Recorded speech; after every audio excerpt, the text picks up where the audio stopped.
Welcome to Positive Perspectives, a podcast dedicated to sharing powerful stories that present opportunities to grow from lived experiences.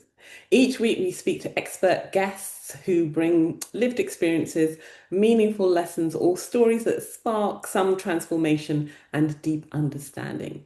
Today, I'm joined by Nina Grunfold, a Londoner who started her career as a graphic designer at Electra Asylum Records in LA.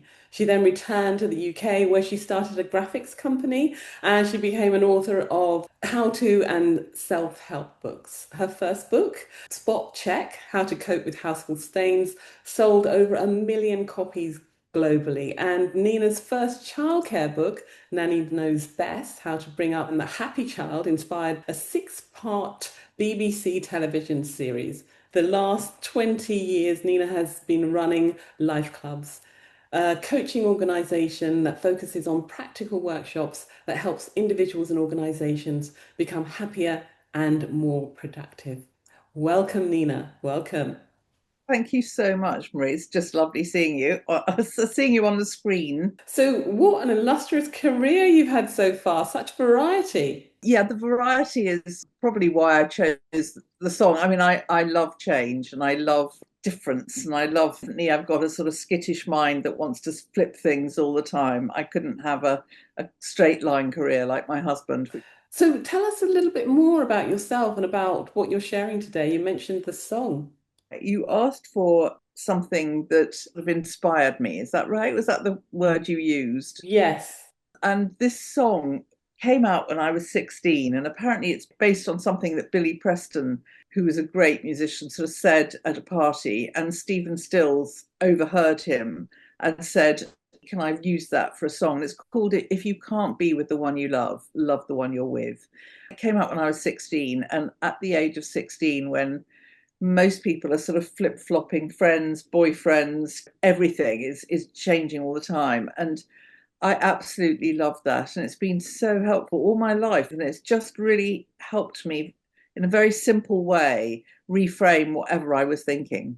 Which part of the song are we talking about, the title or throughout the song, or which part of the song has that meaning for you? Well, it's really the title, but the song is all about how things can change. It sort of says if the eagle's flying with the dove, it's because they haven't been able to find another eagle to be with, or whatever. Whoever you're with, just really focus on them, enjoy what they have to offer, which everyone has so much. And we do tend to dismiss people or let our assumptions or prejudices get in the way. And I think it's very nice to sort of say, actually, everything has beauty in it, everything has warmth and love in it.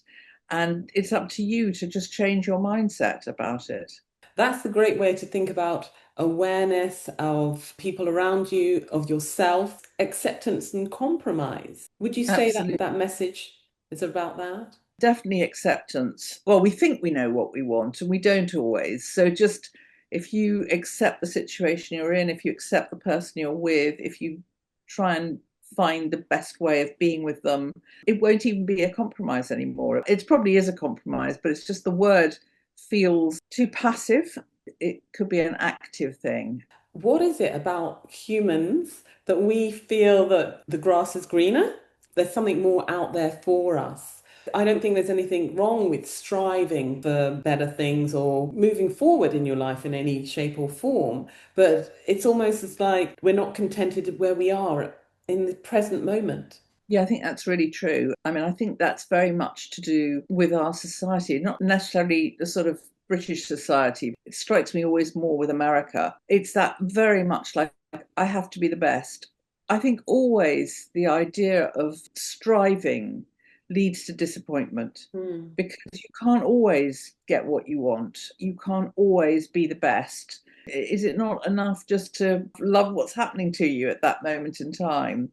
I very definitely think we push ourselves too hard, and that leads so often to unhappiness. And I think the moment you have a feeling that there is something better and you're missing out, I think it's about saying no. There is no FOMO. It's just there's me and there's whatever's going on around me, and I love it. It's finding that happiness wherever you are in the present is so important. I think the moment we start making assumptions, as you were saying, that's not really what's important. What's important is enjoying where you are at that moment. Billy Preston hadn't written a song, just used to go to parties and go, hey, love the one you're with, which is a great thing to say at a party because so often you're stood and you feel you're in the wrong group. And so he would just apparently walk around the party going, love the one you're with. But anyway, just that whole kind of bonhomie and everything's great. And we push ourselves and say, come on, Nina, you can do better than that. Why are you settling for this? Why aren't you good? Why aren't you as good as you want to be? It's just really important to just accept yourself and not push yourself. I mean, love yourself as much as you can. So that's the double meaning of the song, if you like. So, have you ever kind of lived out the message of this song in your own life? Well, the book I'm currently writing is very much about that in a way. It's I found out who my biological father was when I was 21. I'd grown up with Father A. He told me when I was 21 that he wasn't my actual biological father. I think that's when I used the song. It was just sort of like, who is my father and does it matter? I mean, he's been my father for 21 years already, so I will just carry on loving the one that I'm with. I mean, my biological one had already died, my biological father, so I couldn't love him.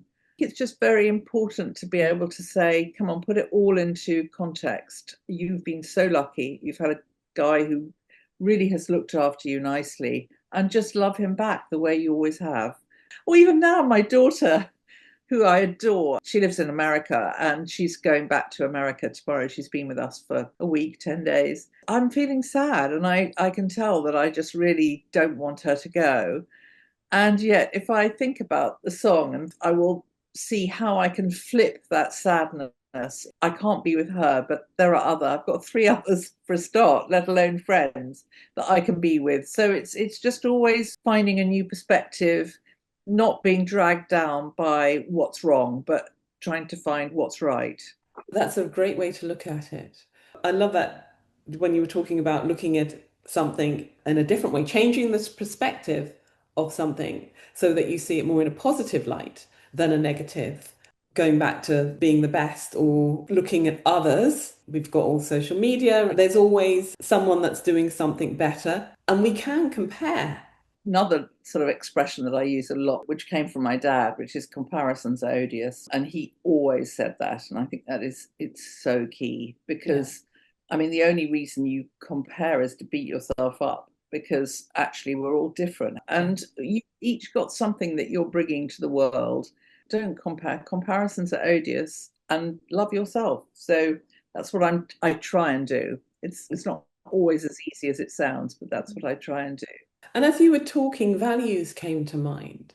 If your values don't align with where you're going or the direction you're taking, reassess yourself and be in tune because your values is about self. It is very important to know who you are and be aware of your values and what's important to you. Yes, by kind of understanding them and living by them, that's a form of loving ourselves, us being present with ourselves or being still with ourselves. And if we need to be still more often, let's give us the grace to do that and accept it. Yeah, absolutely. Yesterday, I watched half a day of Wimbledon and I was like, I can't believe you're watching the tennis. I mean, you've got so many things to do. You haven't actually sat and watched the tennis since you were pregnant. And there is something about not giving yourself that time and that freedom to do what you want to do. If you're 9 to 5, you're in the middle of work, not necessarily a space for you to sleep. But remember when there used to be power naps and people could maybe find a corner and close their eyes for a minute, not necessarily sleeping, but they are taking time out just to re-energize themselves and watching Wimbledon. That's re-energizing yourself so that you can go on and do what else you might want to do. Absolutely. I mean, I was very lucky because I was brought up by this lady who was teaching my mother because my mother had no idea how to bring up children, as you don't if you're a first time mum. And she said, well, when I put children to bed, I make sure that the door is left open to the rest of the house. So the room is light, the curtains aren't shut, so you're open to the world. Still to this day, I love sleeping with the curtains open, the door open. I just don't want to feel cut away. And I love sleeping. And I think that it's so important. I mean, if you don't sleep, you are so miserable and so good for nothing, really. It is important, again, to find out what works for you in terms of sleep, whether it's listening to a podcast or having the door open or the lights on or whatever. Find out what's best for you. Yeah. And I suppose that whole thing around comparison, it's really just understanding that you are you and you're valuable as you are. I have a gratitude journal and I also speak words of gratitude to myself when sometimes I may be feeling drained or feeling that I haven't done enough. I reflect on my day or my week and I think, well, wow, that happened. And that gives me a certain amount of energy, confidence, motivated as well. I agree. I think it's really important just to think of the best things that happened to you that day. So what sort of takeaway would you have for our listeners? I would hope they'd take away that they are great and they should love themselves, love the one they're with, and that instead of always noticing the sort of loss, the lack, notice the fullness. Yeah. So notice all the wonderful things that are happening. It's so easy to focus on what's wrong, and it can be a bit more difficult to focus on what's right. But let's try and do it. Life is fabulous. Quoting Stephen Stills, I'd definitely say love the one you're with. Thank you. Thank you so much, Nina, for joining us today on a journey of self-awareness, of presence, power of gratitude, and sharing with others. Thank you. Thank you for having me. It's been really fun.